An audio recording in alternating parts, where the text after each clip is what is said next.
Hi, in this video I will talk about my experiences with regards to the subjects that I've learned, um, subjects that I'm struggling with, and also subjects that I want to learn in the future.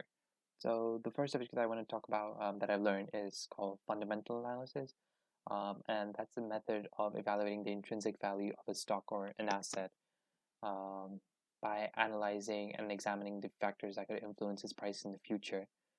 Uh, and yeah, this analysis usually is through qualitative analysis, so analyzing external events, market influences, industry trends, things that are a little bit hard to measure, but nonetheless have a um, really huge impact on the evaluation, the intrinsic value of the asset.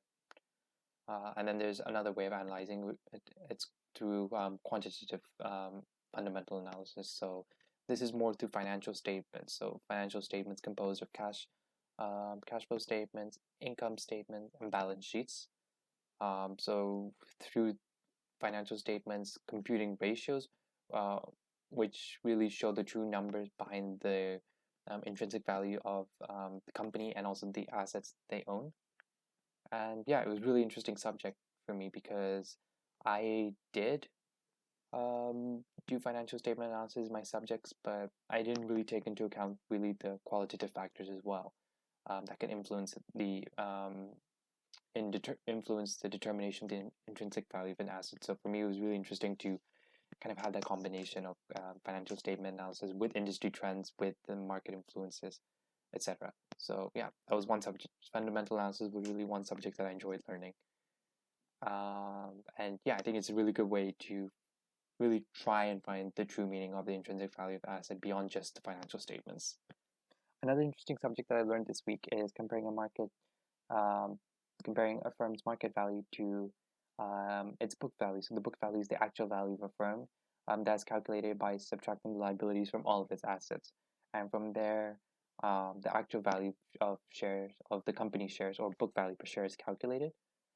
But yeah, and then when it's sold in the market, so when you Google a company and you see the share price of a company, that share price is usually over or under its actual value, so the book value. When a company's share price is way over the book value of company shares, then that means that the market has overvalued the company. But if a company's market share price is under um, the company's book value of shares, then that means that the market has undervalued it. Um, and we've seen just how much a market under or overvalues a company by using the price to book ratio. So through this ratio, you can just see um, just how much um, a company has been over or undervalued by the market. And for me, that's interesting because I haven't really been taught this ratio in my international business studies, and it's just really it's really interesting to see how much a market can instantly overvalue or undervalue a company to certain hypes. Like if we look at Tesla, for example, or also with Microsoft, seeing how much they're helping with the pandemic through Microsoft Teams or other software that's helping with this whole work from home situation. So yeah, I think really through this price to book ratio, it's really intriguing to see how much a market can under or overvalue a company from its actual value.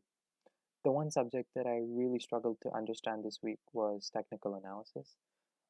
There was a lot of videos to cover and a lot of theory to go over in just 1 week alongside fundamental analysis. So it's a bit overwhelming to grasp the basic concepts of technical analysis in just 1 week. Um, but I think specifically what I found difficult was conducting the technical analysis itself on a trading graph like TradingView. It took a lot of trial and errors to figure out how the graph works. But even when I figured out how it would work, it was really hard for me to understand where I can start with my analysis. So the starting point, and then how can I set my stop price, or also the selling point.